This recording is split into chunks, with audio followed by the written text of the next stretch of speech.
राम राम भाई, सारे भैया ने आप सभी का स्वागत है मेरे पार्ट सेकंड में। मंदिर के दर्शन कराऊंगा भाई, अंदर से आप लोग दर्शन कर लेना भाई। भाई दर्शन करो भाई, सारे भाई भोले बाबा के भाई, सारे भाई दर्शन कर लो।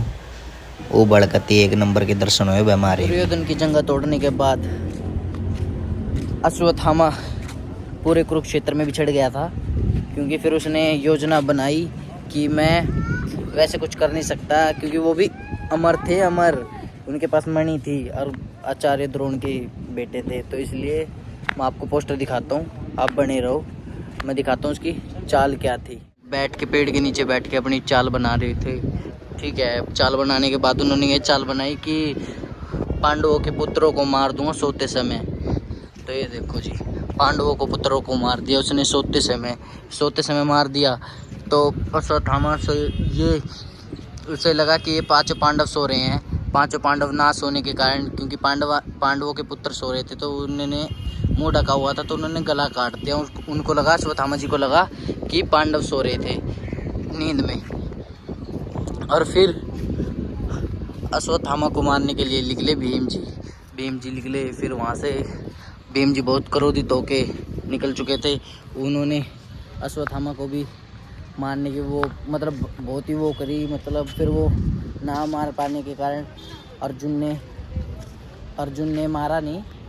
अर्जुन ने भी ब्रह्मास्त्र चला दिया और अश्वत्थामा ने भी ब्रह्मास्त्र चला दिया। तो श्री कृष्ण जी ने ये बोला था कि हे पार्थ, तुम अपने ब्रह्मास्त्र को वापस बुला लो। तो अर्जुन ने अपने ब्रह्मास्त्र को वापस बुला लिया श्री कृष्ण जी के कहने पे। पर द्रोण का सबसे प्यारा शिष्य अर्जुन था, तो उसको वापस बुलाने का एक मंत्र था, वो मंत्र बताया था और अश्वत्थामा को नहीं बताया। तो इस कारण उनको लगा कि अर्जुन ही उनको प्यारा था, मैं अपना ब्रह्मास्त्र वापस नहीं बुला सकता। अश्वत्थामा ये बोल रहा था कृष्ण जी को। तो फिर कृष्ण जी बोले, तुम्हें तुम्हारे इस घमंड है ना, अमरता पे, तो मैं तुम्हें श्राप देता हूँ। तुम आजीवन काल ऐसे ही छिड़ोगे, चलते रहोगे जो भी है। और उसको श्राप दे दिया और उत्तरा के गर्भ में उन्होंने ब्रह्मास्त्र छोड़ दिया था। तो उन्होंने उनके ब्रह्मास्त्र को, अश्वत्थामा के ब्रह्मास्त्र को रोका अपने चंदे से, मोर पंख से, और उसका नाम रखा था परीक्षित। उसको अपने जींदे हुए थे, तो इसलिए विजय पाई थी उन्होंने, परीक्षित नाम रखा था। इसलिए आप लोग को ऐसे ही प्यार देना। और भाई आगे चलते हैं। जब सारे कौरव मरने के बाद गांधारी माता पहुंची वहाँ पे, और गांधारी ने दोषी ठहराया श्री कृष्ण जी को। ये देखो, श्री कृष्ण जी को दोषी ठहराया। श्री कृष्ण जी को ये बोला कि मैं तुम्हें श्राप देती हूँ कि तुम्हारा यादव कुल, पूरा यादव कुल सारा ऐसे आपस में लड़के मर जाए। तो ये तो बात आप लोगों ने भी देखी है कि सारा यादव कुल जो द्वारका में रहते थे, वो सारे आपस में ही लड़के मर गए थे, आपस में लड़के। क्योंकि श्री कृष्ण जी के बेटे का नाम था श्याम था। तो मदिरा मांस जो भी है, दारू वारू पीते थे। तो अपने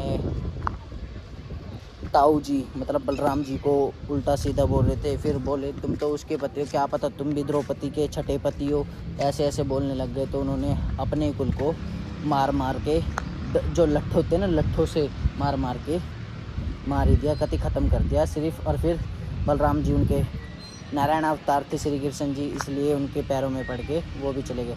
और फिर उन्होंने ये वचन दिया हुआ था कि आदिशक्ति से कि ये मेरा अंगूठा कमज़ोर हो चुका है। जब बारबरी ने तीर चलाया था, उन्होंने पत्ता दाब लिया था ना, तो उन्होंने ये बोला था कि ये मेरा यहाँ से थोड़ा सा वो हो गया है, ये एरिया मेरा सबसे नाजुक हो गया है। जो भी कोई भी मेरी मृत्यु भी कि मेरा यहाँ से अंगूठे का वो पार्ट नाजुक है, तो मेरी मृत्यु भी उसी से आएगी।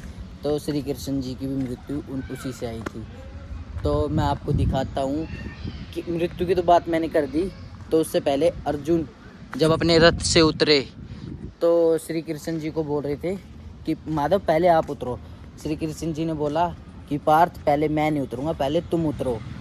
पहले कृष्ण जी ने उनको उतारा, फिर खुद उतरे, क्योंकि वो जल चुका था पूरा। क्योंकि कर्ण के इतने तीव्र तीर लगे हैं, बहुत भारी भयंकर तीर लगे थे उसमें रथ में, कि ऐसे बोला पहले तुम उतरो।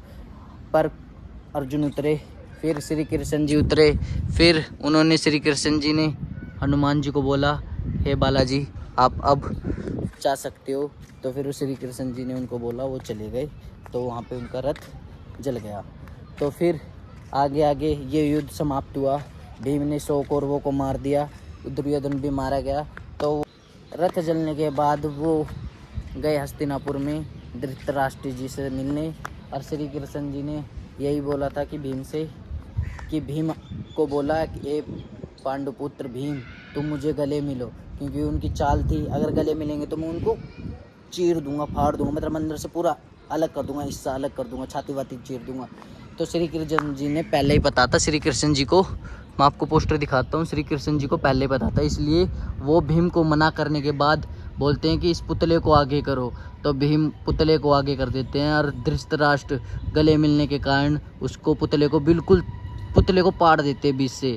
तो फिर रोने लगते हैं कि ये बोलते हैं मुझे माफ़ करो पांडु मतलब मेरे छोटे भाई, मैंने तुम्हारे पुत्र का वध कर दिया। तो फिर श्री कृष्ण जी बोले वो मारे नहीं गए, कि वो हमें पता था तो आपके आगे पुतला खड़ा कर दिया था। तो फिर उन्होंने बोला, ऐसे बोलने के बाद बोला अब आप, फिर भीम ने बोला कि ज्येष्ठ पिताश्री अगर आप मुझे मारना ही चाहते हो तो मैं आपके समक्ष आ चुका हूँ, आप मार दीजिए। फिर वो रोने के कारण उन्होंने नहीं मारा। फिर उनका राज्याभिषेक हुआ, युधिष्ठिर को राजा बना दिया गया है। फिर युधिष्ठिर ने सारा साम्राज्य संभाल लिया।